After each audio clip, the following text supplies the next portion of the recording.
Actualmente en nuestra iglesia, Iglesia Bíblica del Señor Jesucristo, nos encontramos en una serie de predicaciones expositivas en la carta de Pablo a los romanos y más particularmente en el capítulo 9 de la carta, donde Pablo trata ampliamente el tema de la elección incondicional. Y dado que este es un asunto que suele levantar muchas preguntas, los pastores de la iglesia hemos considerado apropiado traer una clase de escuela dominical para poner las doctrinas de la gracia y la controversia que hay alrededor de ella en su contexto histórico y al mismo tiempo tratar de responder algunas de las preguntas que se levantan alrededor de este tema. Pero antes vamos a orar y vamos a pedir al Señor que nuestro tiempo juntos en esta clase pueda ser de bendición para todos y de edificación para su iglesia. Oremos.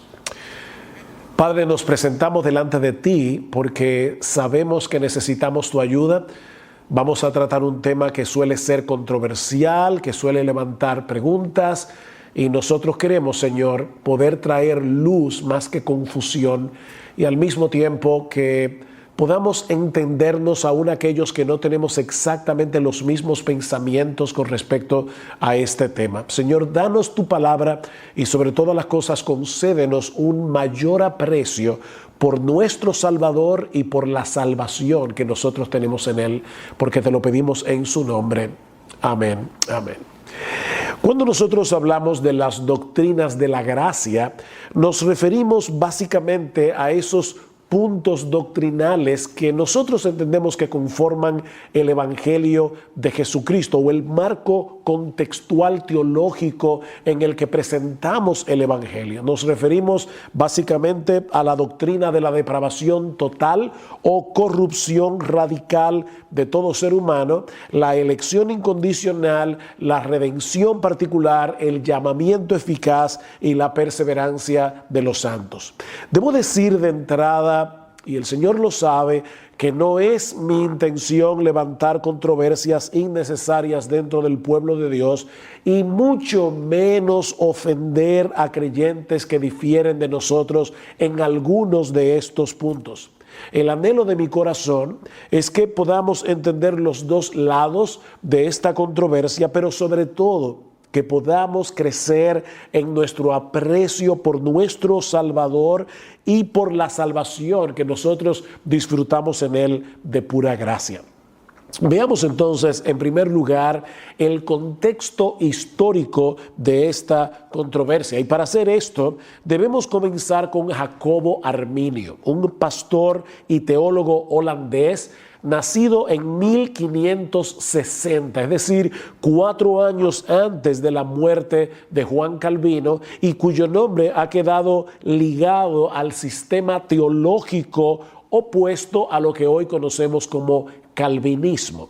Jacobo Arminio obtuvo su preparación teológica a los pies de Teodoro de Beza, quien fue el sucesor de Calvino en Ginebra, de modo que su formación teológica fue profundamente calvinista. Sin embargo, poco tiempo después de su ordenación al ministerio, él comenzó a tener conflictos con la postura calvinista en lo tocante al papel que juega la gracia de Dios en la salvación de los pecadores.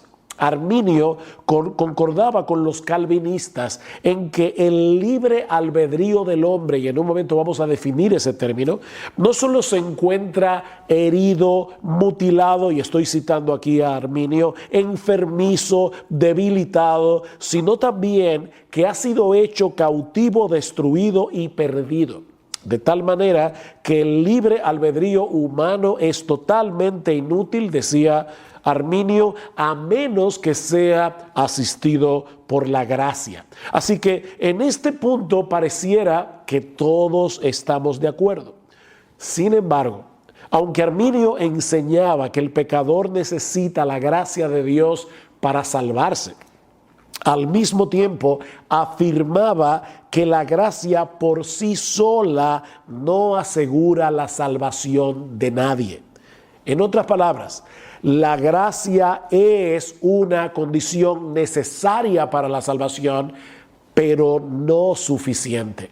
Toda persona no regenerada, decía Arminio, posee una voluntad libre y la capacidad de resistir al Espíritu Santo, de rechazar la gracia de Dios que le es ofrecida y de no abrirle a aquel que toca la puerta de su corazón.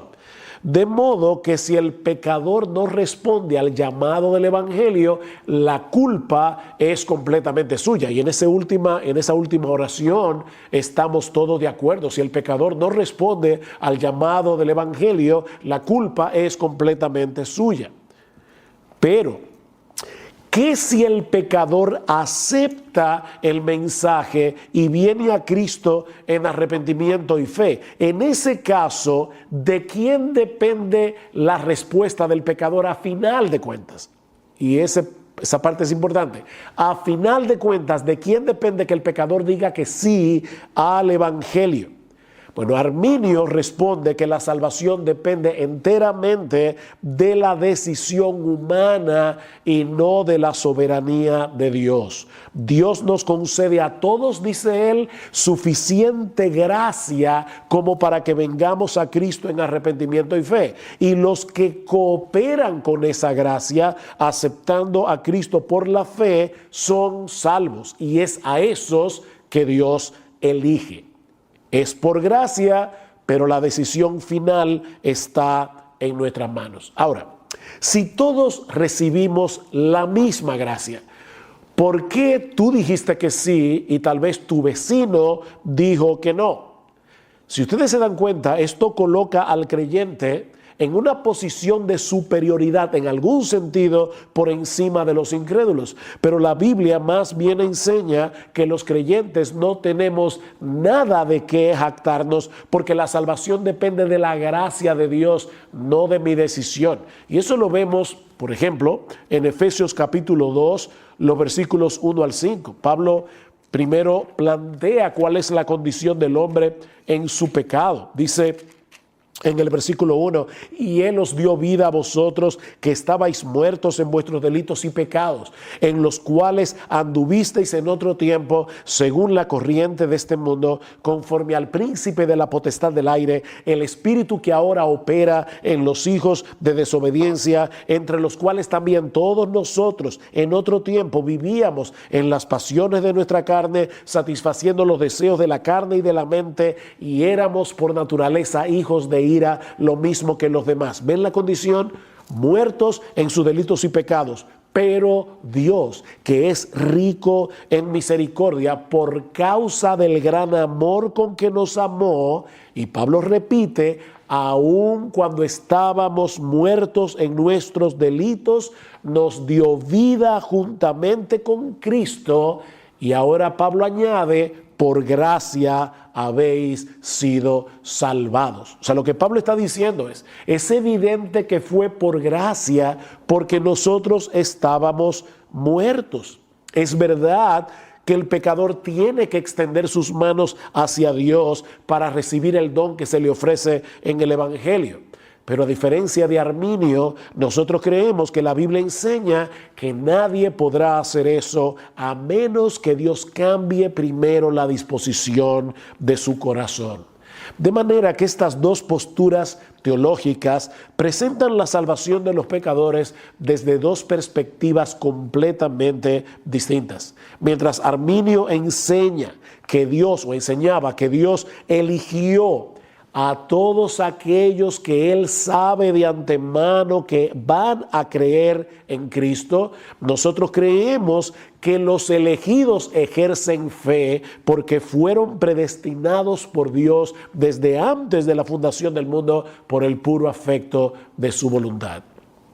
Luego de la muerte de Arminio, sus seguidores fueron acusados de herejía, por lo que presentaron a los estados de Holanda un memorial de protesta. Esta protesta puede ser resumida en los siguientes puntos. Aquí vienen lo que podríamos llamar los 5 puntos del arminianismo. Aquí está lo que ellos presentaron a los estados holandeses. Primero, Dios elige o reprueba sobre la base de la fe o la incredulidad que Él prevé. O sea, Dios sabe quiénes van a creer y a esos elige.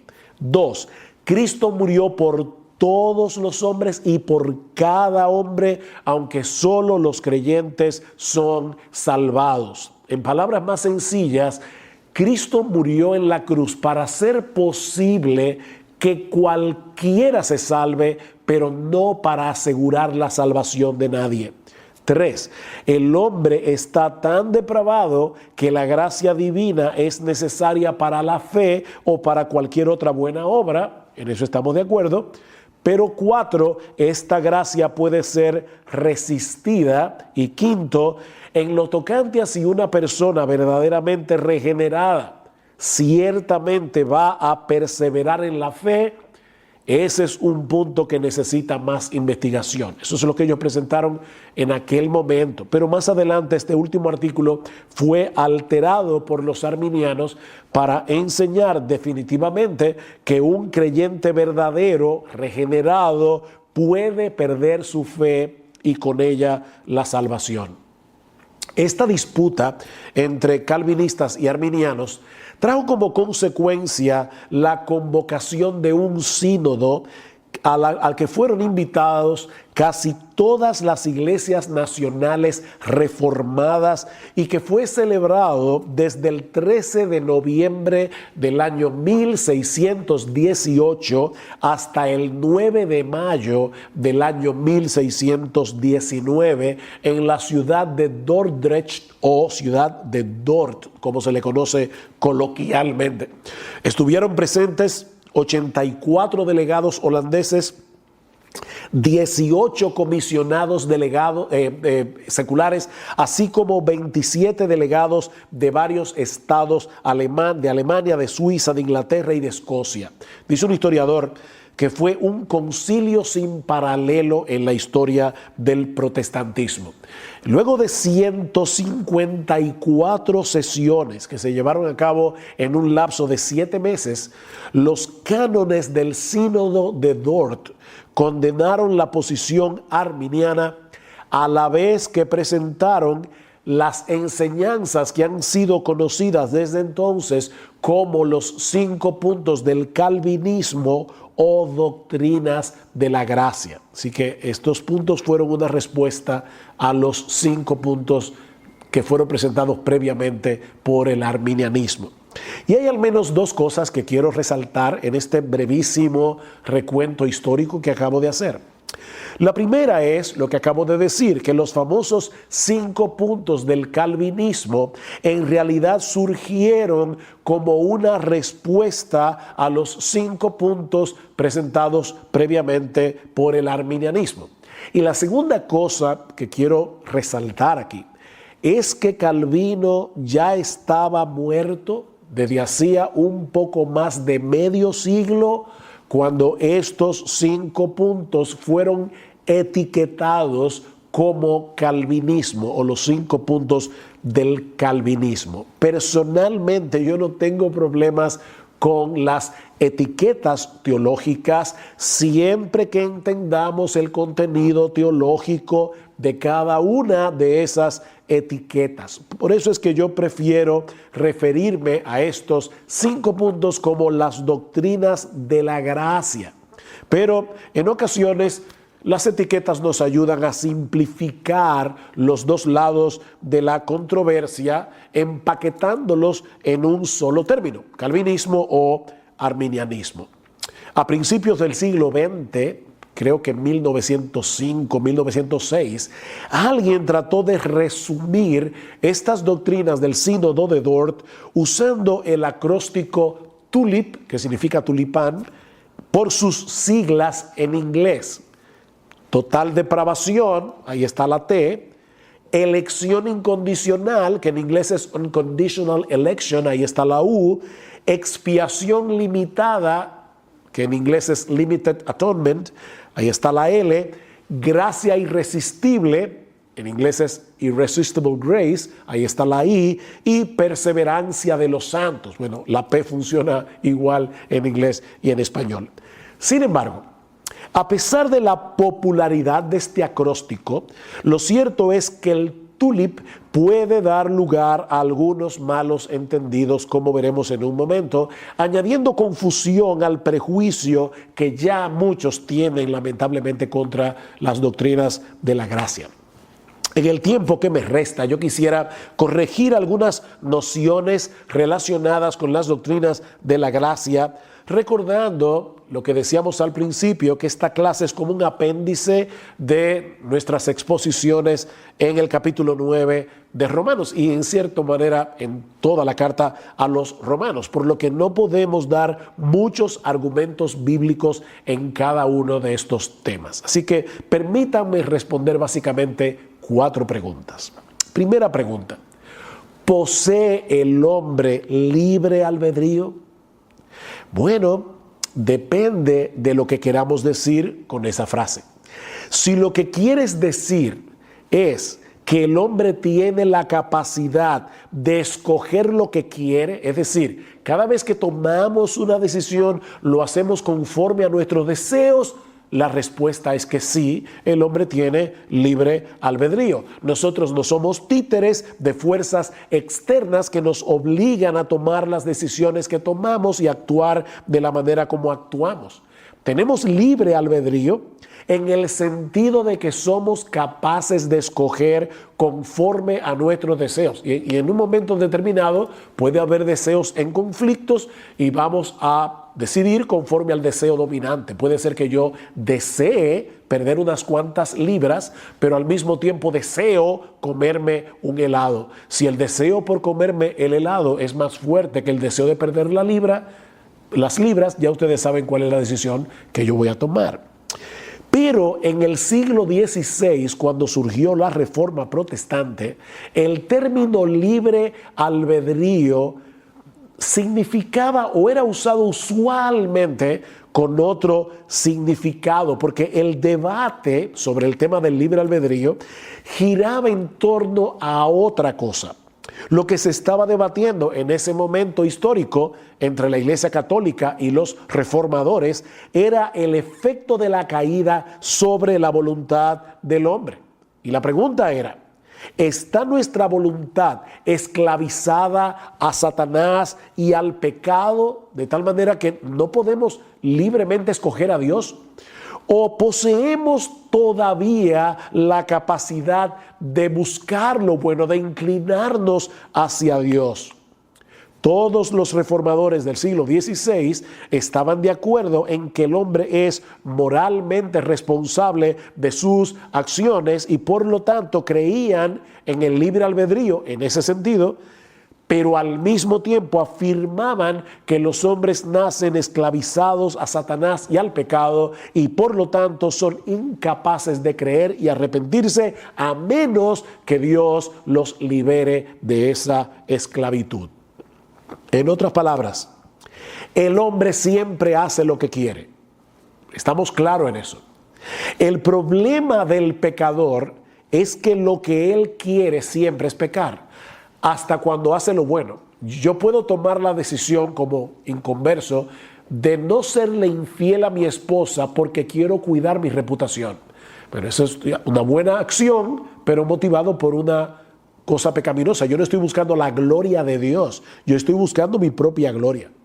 Dice en Génesis que toda intención de los pensamientos del corazón del hombre se encamina siempre hacia el mal. Y Pablo dice en Romanos capítulo 8, versículo 7, que los designios de la carne son enemistad contra Dios, porque no se sujetan a la ley de Dios, ni tampoco pueden. ¿Creemos entonces en el libre albedrío? Depende.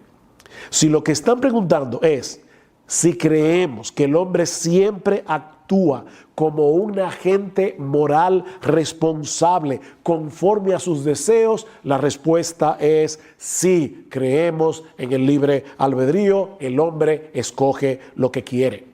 Pero si lo que estás preguntando es si después de la caída el hombre posee la capacidad de inclinar su voluntad hacia Dios y en contra del pecado, entonces la respuesta es no, no creemos que el hombre en su estado caído posee tal capacidad. Cristo dijo en Juan 5:40, ustedes no quieren venir a mí para que tengáis vida. Es a eso que nos referimos cuando hablamos de la depravación total del pecador. Aunque debo decir que este es uno de los puntos en los que el tulip se presta a confusión.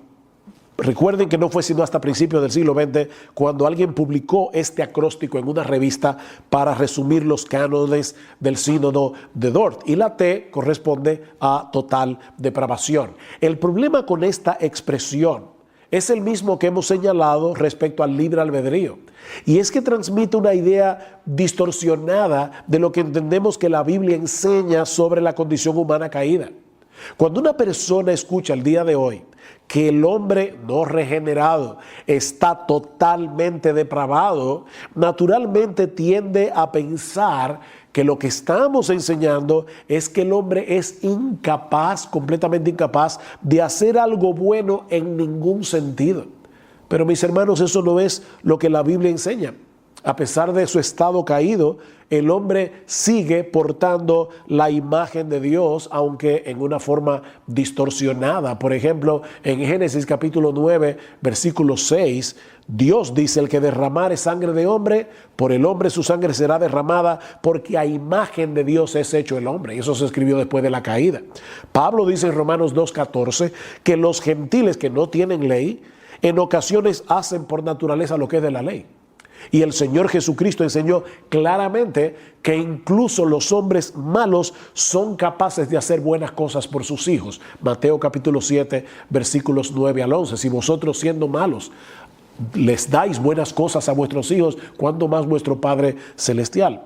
Lo que la Biblia enseña con respecto a este tema es que a partir de la caída, todas las facultades del hombre quedaron tan dañadas que no podemos acercarnos a Dios en nuestras propias fuerzas, ni hacer absolutamente nada que sea bueno en un sentido absoluto. ¿Y a qué yo me refiero? Bueno, para que una obra sea realmente buena en un sentido absoluto, debe ser hecha primariamente para la gloria de Dios y en dependencia de Dios, y nadie puede hacer eso en su estado natural no regenerado. Es en ese sentido que Pablo afirma en Romanos capítulo 3 que no hay justo ni aún uno, no hay quien entienda, no hay quien busque a Dios, todos se desviaron, a una se hicieron inútiles, no hay quien haga lo bueno, no hay ni siquiera uno. Pero hay personas inconversas que cumplen sus promesas, que se ocupan de sus hijos, que mantienen sus votos matrimoniales, por lo menos externamente. Ahora, como el hombre incrédulo no hace ninguna de esas cosas para la gloria de Dios y en dependencia del Espíritu Santo, no son buenas obras en un sentido absoluto, pero sí son buenas en un sentido relativo. Porque, mis hermanos, es mejor cumplir las promesas que no hacerlo, es mejor cuidar de los hijos que descuidarlos, es mejor mantener el voto matrimonial. Es por eso que algunos teólogos han tratado de transmitir la enseñanza bíblica con respecto a este punto usando una terminología distinta. Por ejemplo, el teólogo Roger Nicol prefiere el término depravación radical y penetrante, mientras que R.C. Sproul lo resume todo en corrupción radical. La palabra radical viene del latín radix, que significa raíz. Cuando hablamos de una corrupción radical, lo que estamos diciendo es que el pecado ha dañado al hombre en la misma raíz de su personalidad. Segunda pregunta. Si la gracia de Dios es irresistible, ¿podemos decir entonces que somos salvos en contra de nuestra voluntad? Por supuesto que no. Recuerden que el problema del pecador es que él ama su pecado y aborrece a Dios. Pero en vez de arrastrarnos en contra de nuestra voluntad, lo que hace Dios en la regeneración es hacernos libres de la esclavitud del pecado para que podamos libremente responder al llamado del Evangelio. Déjenme ponerlo de esta manera. Y es una ilustración que he usado muchas veces hablando de este tema. Si yo pongo a una paloma y a un buitre a escoger libremente entre un pedazo de carroña y algunas semillas, alpiste, semillas de girasol, el buitre va a elegir libremente la carroña porque esa es su naturaleza. La paloma libremente va a escoger el alpiste o las semillas de girasol. Si yo quiero que el buitre escoja la semilla de girasol, yo voy a tener que palomizar su naturaleza, voy a tener que cambiar su naturaleza, y eso es lo que Dios hace en la regeneración. Cristo dice, Juan 8, de cierto os digo, que todo aquel que hace pecado, esclavo es del pecado. Así que si el Hijo os libertare, seréis verdaderamente libres. Cada uno de nosotros vino libremente a Cristo cuando nos arrepentimos y creímos. A mí nadie me arrastró a creer en el Señor.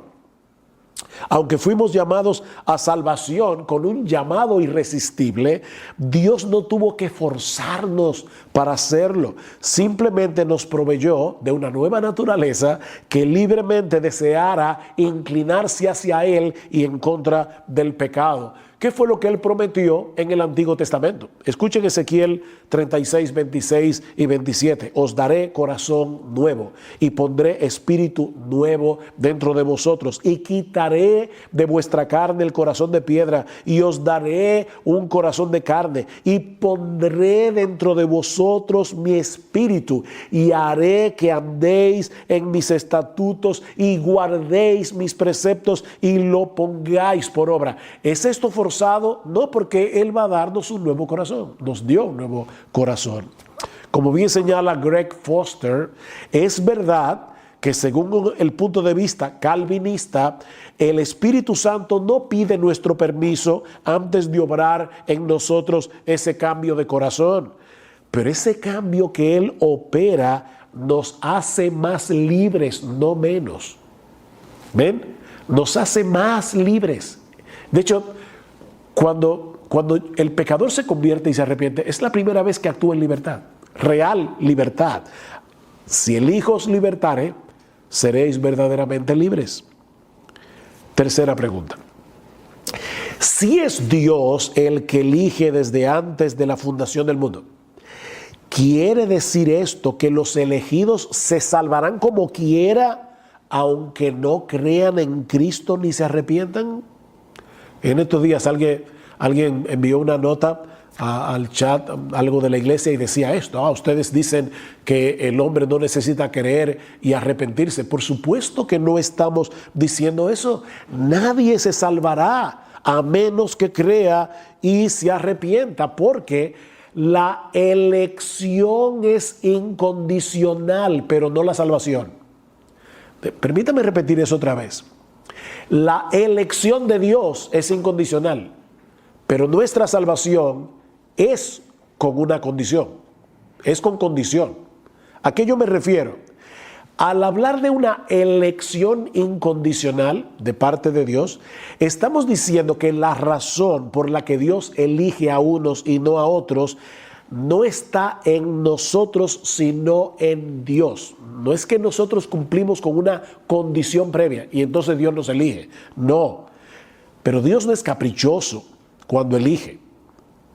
Dios elige por una razón, pero esa razón está en Él, no en nosotros. Por eso es que Pablo insiste en Efesios 1, que fuimos elegidos según el puro afecto de su voluntad, puro afecto de su voluntad. Recuerden lo que vimos recientemente cuando estudiamos Romanos capítulo 9, versículo 11, hablando de Jacob y Esaú. Dice: aún los mellizos no habían nacido y no habían hecho nada, ni bueno ni malo, para que el propósito de Dios conforme a su elección permaneciera, no por las obras, sino por el que llama.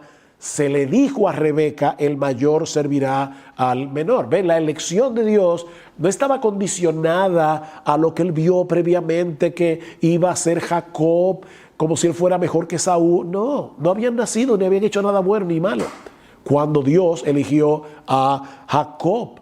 Así que la elección es incondicional, Pero mis hermanos, hay una condición necesaria para salvarse: creer y arrepentirse. ¿Qué dice el Señor Jesucristo en Lucas capítulo 13, los versículos 1 al 5? 2 veces repite: si no os arrepentís, todos pereceréis igualmente. Señores, ¿qué debo hacer para ser salvo? Cree en el Señor Jesucristo y serás salvo, le dijo Pablo al carcelero de Filipo. Pero el Espíritu tiene que obrar en nosotros para que podamos responder al llamado de Dios. Él nos da una nueva naturaleza en la regeneración para que voluntariamente, libremente, vengamos a Cristo en arrepentimiento y fe. Somos nosotros los que creemos y los que nos arrepentimos. Nadie puede hacer eso por nosotros. Pero eso solo puede ser posible cuando el Espíritu Santo nos regenera de pura gracia. Déjenme citar algunos textos rápidamente. Hechos 11:18, cuando Pedro da el reporte de lo que pasó en la casa de Cornelio. Escuchen cómo reaccionaron estos judíos creyentes que escucharon el reporte. De manera que también a los gentiles ha dado Dios arrepentimiento para vida. Ven, es un don que Dios da en la regeneración. Hablando de Apolos en Hechos 18:27. Dice: y queriendo él pasar a Acaya, los hermanos le animaron y escribieron a los discípulos que le recibiesen. Y llegado él allá, fue de gran provecho a los que por la gracia habían creído. Filipenses 1:29, porque a vosotros os es concedido, y la palabra griega allí es: se os ha dado de gracia a causa de Cristo. No solo que creáis en Él, sino también que padezcáis por Él. Eso es algo que Dios nos ha dado de gracia. El problema del arminianismo es que presupone que si Dios pone una condición para salvarse, arrepentirse y creer, el hombre debe ser capaz de cumplir esa condición. De lo contrario, Dios estaría actuando como el padre que le pide a su niño de 5 años que salte una verja de 1 metro, o de lo contrario lo va a disciplinar, lo va a castigar físicamente. Pero hay un problema con esa analogía.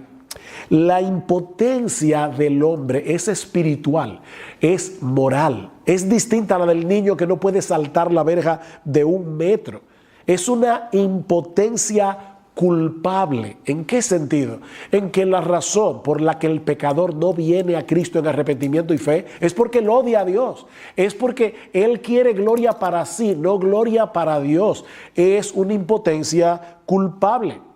Ese fue el centro de la discusión entre Erasmo y Lutero. Erasmo, teólogo católico, escribió un libro hablando acerca del libre albedrío, defendiendo la noción de que el hombre podía inclinarse hacia Dios si lo quería, en el año 1524. Y Lutero escribió otro libro en respuesta al de Erasmo en 1525, un año más tarde. Erasmo, en su libro, no niega que la caída haya debilitado los poderes naturales del hombre, pero aún así le atribuye cierta capacidad para conocer a Dios y volverse a Él, ayudado, claro está, por la gracia de Dios. Así entiende Erasmo el libre albedrío, la capacidad que el hombre tiene con la ayuda de la gracia de volverse hacia Dios. Uno de los argumentos de Erasmo a favor del libre albedrío son los mandamientos de Dios. Él dice: si no poseemos libre albedrío, ¿qué sentido tienen los mandamientos que encontramos en las Escrituras? Si Dios me pide que yo crea y me arrepienta, yo debo tener la capacidad de arrepentirme y creer. Lutero muy sabiamente le responde: ciertamente es posible inferir que si Dios ordena al hombre hacer algo que no puede hacer, entonces Dios se está burlando de él. Pero esa inferencia no es necesaria. O sea, tú estás infiriendo eso, Erasmo, pero estás llegando a conclusiones equivocadas. Eso es lo que le está diciendo Lutero. Y para probarlo, escuchen lo que sigue diciendo Lutero. Pablo nos enseña en el Nuevo Testamento que la ley tiene el papel de un ayo para llevarnos a Cristo. Gálatas 3, 24 y 25. Dios manda al hombre guardar toda la ley perfectamente. ¿No es así? Gálatas capítulo 3, versículo 10. Santiago capítulo 2, versículo 10. Si seguimos la lógica de Erasmo, tendríamos que llegar a la conclusión de que el hombre es capaz de ser perfectamente santo. O sea, si Dios dice en su palabra, guarda toda mi ley, ¿significa eso que yo puedo guardar toda mi ley? ¿O quiere Dios más bien hacerme ver mi impotencia para que yo vaya a Cristo buscando lo que solo Cristo puede darme? Lo que hace Dios en nosotros es transformar nuestra naturaleza para que podamos responder a su llamado en arrepentimiento y fe. Y el Antiguo Testamento nos provee una muy buena ilustración de cómo Dios opera en nosotros el querer como el hacer por su buena voluntad, como dice Pablo en Filipenses capítulo 2. En Segunda de Crónicas, capítulo 30, hay una historia bien interesante del rey Ezequías. El rey Ezequías se da cuenta que los judíos no habían celebrado la Pascua en muchos años. Así que él envía correos a través de todo Israel, llamando a los israelitas a venir a Jerusalén en obediencia a la ley para celebrar la Pascua. Vean lo que dice el versículo 6 de Segunda de Crónicas 30. Y los mensajeros fueron por todo Israel y Judá con cartas de mano del rey y de sus príncipes, conforme al mandamiento del rey, diciendo: hijos de Israel, volveos al Señor Dios de Abraham, de Isaac y de Israel, para que Él se vuelva a aquellos de vosotros que escapasteis y que habéis quedado de la mano de los reyes de Asiria. Y la carta sigue diciéndole: si ustedes se vuelven, si ustedes obedecen al Señor, el Señor se volverá a vosotros. Hasta aquí, ¿verdad? Aparece, aquí hay una condición: si ustedes cumplen la condición, entonces Dios actuará a vuestro favor. Pero sigamos leyendo la historia. Versículo 10. Pasaron pues los correos de ciudad en ciudad por la tierra de Efraín y de Manasés y hasta Zabulón, por todo Israel, pero los escarnecían y se burlaban de ellos. No obstante, algunos hombres de Aser, de Manasés y de Zabulón se humillaron y vinieron a Jerusalén. Si la historia hubiera terminado ahí, pensaríamos, bueno, Dios puso una condición, algunos se burlaron, pero estos hombres de Manasés, de Aser y de Zabulón se humillaron y cumplieron la condición. Pero ahora escuchen lo que sigue diciendo el versículo 12. También sobre Judá estuvo la mano de Dios para darles un solo corazón a fin de hacer lo que el rey y los príncipes ordenaron conforme a la palabra del Señor. Ese también está en el original hebreo, y lo que está diciendo es: sobre Judá estuvo la mano de Dios, de la misma manera que sobre los hombres de Aser, de Manasés y de Zabulón. Fue la mano de Dios que obró en ellos, para que entonces ellos pudieran hacer lo que el rey y los príncipes habían ordenado conforme a la palabra del Señor. Es por eso que Pablo en Romanos, capítulo 11, luego de haber hablado ampliamente acerca de la soberanía de Dios en la salvación de los pecadores, ¿cómo concluye Pablo Romanos 11:36? Porque de Él, es decir, de Dios, por Él, por medio de Dios y para Él son todas las cosas. A Él sea la gloria por siempre. Una última pregunta. ¿Para qué tenemos que evangelizar entonces? Si la salvación es de Jehová, ¿para qué evangelizar? Bueno, porque ese es el medio que Dios ha prometido usar para salvar a los pecadores. Dios no solamente ha elegido a quienes va a salvar, sino los medios a través de los cuales los va a salvar: la oración y el evangelismo. Pablo dice en 1 Corintios 1:21 que a Dios le agradó salvar a los creyentes por la locura de la predicación. Es por el poder de su palabra que Dios crea nueva vida en nosotros. Santiago 1:18, Él de su voluntad, ven.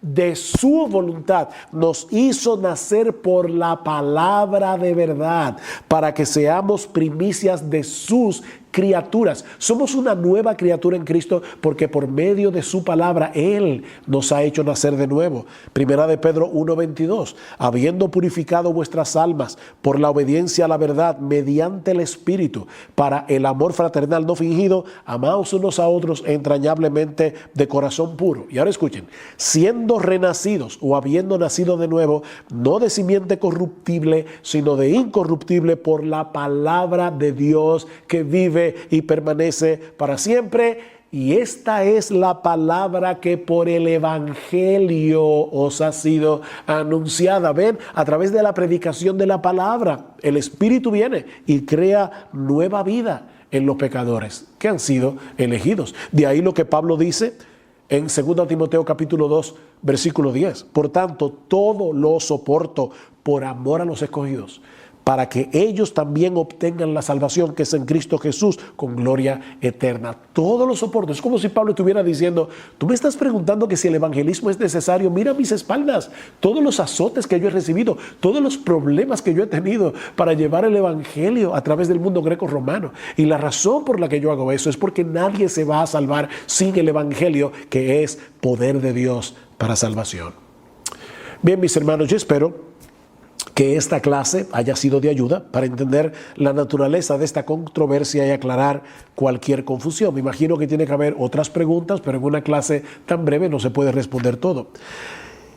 Pero si algunos de lo que me está escuchando no es creyente, voy a decirte una vez más lo mismo que dije recientemente en uno de mis sermones en Romanos. No te escondas detrás de la doctrina de la elección para justificar tu incredulidad. La razón por la que tú no vienes a Cristo es porque tú no quieres a Cristo. Pero Él es un poderoso Salvador que puede darte perdón y vida eterna si vienes a Él en arrepentimiento y fe. Recuerda que tu impotencia es moral, porque alguien puede decir, pero pastor, usted mismo dijo que yo no puedo. Si tú no puedes porque tú no quieres, pero Él puede obrar en ti el querer como el hacer por su buena voluntad. ¿Recuerdas al paralítico de Betesda si has leído la Biblia? Es un paralítico de nacimiento. Cristo llega y este hombre está allí tirado y Cristo le dice, levántate, toma tu camilla y anda. ¿Podía él obedecer al mandato de Jesús en su propia naturaleza? Por supuesto que no, es un paralítico. Pero si ese hombre tomaba la decisión, como de hecho tomó la decisión, de obedecer el mandato de Jesús, él se iba a levantar e iba a caminar. Y eso fue lo que sucedió. Así que no vienes porque no quieres. El impedimento es tu pecado, no la elección divina. Pero mi amigo, si tú vienes, no serás rechazado. ¿Tú entiendes que eres pecador? ¿Entiendes que algún día te vas a presentar delante del tribunal de Dios y que allí de ninguna manera vas a salir bien parado porque ya todos hemos sido condenados por su ley? ¿Tú entiendes eso? Entonces ven a Cristo y ven ahora, porque las puertas de la salvación siguen abiertas de par en par para todo aquel que cree. Vamos a orar. Padre, te damos muchas gracias por habernos dado de nuevo la oportunidad de presentar esta clase. Queremos rogarte ahora, Señor, que tú uses lo que hemos hablado aquí para aclarar cualquier confusión que tus hijos puedan tener con respecto a estas doctrinas y aún, Señor, usar esto para traer a Cristo a muchos en arrepentimiento y fe, porque te lo pedimos en su nombre y para su gloria. Amén. Amén.